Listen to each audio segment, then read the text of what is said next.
জাতীয় বিশ্ববিদ্যালয়ে ডিগ্রি প্রথম বর্ষের পরীক্ষা সংক্রান্ত একটা জরুরি নোটিশ আজকে প্রকাশ হয়েছে। সেই নোটিশটি আজকের ভিডিওতে শেয়ার করব। এর পাশাপাশি আপনারা অনেকেই প্রশ্ন করেছেন আপনাদের যে পরীক্ষার রুটিন, এই রুটিনটা কি চেঞ্জ হওয়ার কোনো সম্ভাবনা আছে কিনা। এই ভিডিওতে এই নিয়ে বিস্তারিত আলোচনা করব। চলুন শুরু করা যাক। শুরুতে নোটিশটা দেখাতে চাই।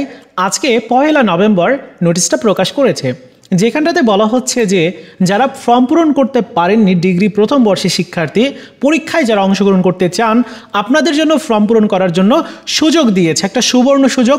তবে দুঃখের বিষয় হলো ফর্ম পূরণ করার জন্য আপনাকে অতিরিক্ত 4,000 টাকা বিলম্ব ফিস দিতে হবে।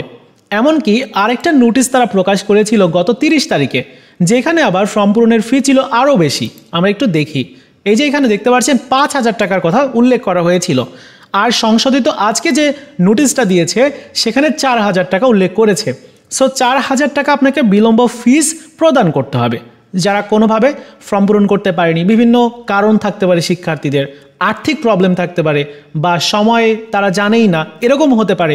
সো 4,000 টাকা তাদেরকে বিলম্ব ফিস দিয়ে তারপর ফর্ম পূরণ করতে হবে।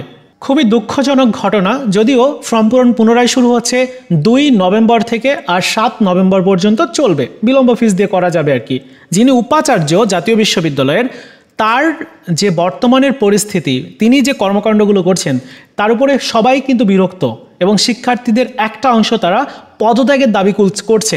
কেননা তিনি অতিরিক্ত ফিস শিক্ষার্থীদের কাছ থেকে নিচ্ছে। জাতীয় বিশ্ববিদ্যালয়ে যারা পড়ে তাদের মধ্যে ম্যাক্সিমাম শিক্ষার্থী তারা দেখা যায় যে বিভিন্ন প্রান্তিক পর্যায়ের গ্রামগুলো থেকে তারা বিভিন্ন কলেজগুলোতে পড়াশুনো করে। সো তাদের পক্ষে অনেক সময় টাকাটা জোগাড় করাটা খুব একটা বেশি সম্ভব হয় না। সো তাদের কথা অন্তত বিবেচনা করে ফর্ম পূরণের জন্য ফিসটা তো কমাতে পারে, কিন্তু তারা কমায় না, বর্তমানে বাড়ছে। অনার্স তৃতীয় বর্ষের বিগত বছরে ফর্ম পূরণ ফি ছিল 1,500 থেকে 2,000 টাকা, এইবার সেখানে 2,900 টাকা করা হয়েছে। আপনারা এই যে এখন প্রথম বর্ষে আছেন, দ্বিতীয় বর্ষে উত্তীর্ণ হওয়ার পরে দ্বিতীয় বর্ষে গিয়ে যদি এই ফিসই সাথ থাকে, তাহলে দেখবেন যে ফর্ম পূরণের ফি আরও বেড়ে গেছে। সো শিক্ষার মান উন্নয়নে শিক্ষার্থীদের কাছ থেকে ফিস কেটে নেওয়া, এটা কি ধরনের, আমি জানি না যে কি ধরনের ব্যবহার। যাই হোক, আপনাদের সুবিধার কথা বিবেচনা করে তারা কিছুটা ফিস কমিয়েছে। ওই যে আগে 5,000 টাকা রেখেছিল, এবার 4,000 টাকা করেছে। যাই হোক, যারা করতে পারেননি ফর্ম পূরণ, আপনারা এই টাকাটা দিয়ে ফর্ম পূরণ করতে আপনাদেরকে হবেই। কেননা আগামী বছর যদি আপনি আবার ফর্ম পূরণ করতে যান, এই বছর ফর্ম পূরণ করেন নাই কোনো কারণে, আগামী বছর নতুন করে করতে গেলে আপনাকে রিঅ্যাডমিশন নিতে হবে, সেখানে আবার আলাদা ফিজ আছে। প্রত্যেকটা প্রসেসে কিন্তু ফিজ দিতে হয়। যাই হোক, এই নিয়মকানুনগুলোর কথা না বলি, এবার আমরা পরবর্তী অংশে যাই। অর্থাৎ আপনাদের যে রুটিনটা প্রকাশ করেছে, এই রুটিনটা আসলে চেঞ্জ হওয়ার কোনো পসিবিলিটি আছে কি না। দেখুন, এই যে রুটিনটা দিয়েছে, এই রুটিনটা অনেক আগেই তারা জানিয়ে দিয়েছিল যে তারা নভেম্বরে পরীক্ষা নেবে। স্বাভাবিক, কারণ পরীক্ষার ফর্ম পূরণ করা শেষ করার পরেই রুটিন প্রকাশ হয়ে যায় প্রত্যেকটা পরীক্ষার। আপনাদেরটাও তো এইরকমটাই হয়েছে। সো এই রুটিনটা অনেক আগেই যেহেতু তারা বলে দিয়েছে যে নভেম্বরে পরীক্ষা হবে, তাই চেঞ্জ হওয়ার কোনো ধরনের সম্ভাবনা নেই।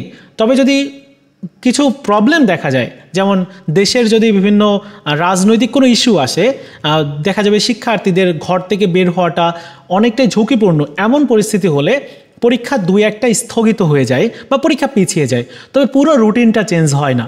বিগত বছরগুলোতে রুটিন চেঞ্জ হয়েছে জাতীয় বিশ্ববিদ্যালয়ের, এবার চেঞ্জ হওয়ার কোনো সম্ভাবনা নাই, যেহেতু নির্বাচনের আগেই আপনাদের পরীক্ষা শেষ করে দেওয়া হবে। দেখতে পাচ্ছেন, জানুয়ারি মাসের 6 তারিখে শেষ হয়ে যাবে পরীক্ষা। অল্প কয়েকদিনের মধ্যে পরীক্ষা তারা নিয়ে কমপ্লিট করে দিচ্ছে।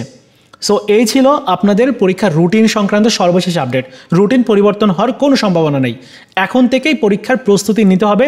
এবং ডিগ্রি প্রথম বর্ষের যারা শিক্ষার্থী, আমাদের সাজেশন যারা ফলো করেন, আপনারা পরীক্ষা দিয়ে এসে বলবেন যে পরীক্ষায় কেমন কমন আসছে। দ্বিতীয় কথা হচ্ছে যে আপনাদের পরীক্ষার জন্য আরও বেশ কয়েকটা ভিডিও আসবে, কিভাবে আপনি পরীক্ষার খাতাতে লিখলে ভালো রেজাল্ট করবেন, পাশাপাশি আপনার খ বিভাগ গ বিভাগের প্রশ্নের উত্তর কিভাবে লিখতে হয়, কিভাবে লেখা ফাস্ট করতে হয়, কিভাবে পরীক্ষার জন্য প্রস্তুতি নিতে হয়, তারপর কিভাবে মনে রাখা যায়, মনে রাখার বিভিন্ন টেকনিক আপনাদেরকে জানিয়ে দেব। সো এগুলোর পাওয়ার জন্য অবশ্যই এই চ্যানেলটিকে সাবস্ক্রাইব করে রাখতে হবে। আপাতত সাজেশানগুলো দেওয়া চলছে, এবং পরীক্ষা শুরুর 10 থেকে 12 দিন পূর্বে থেকে আমি এই কার্যক্রমগুলো শুরু করব, বিশেষ করে আপনাদের পরীক্ষা নিয়ে। সো এই ছিল আজকের মতো ভিডিও। দেখা হচ্ছে নতুন ভিডিওতে। ভালো থাকুন সবাই, ধন্যবাদ।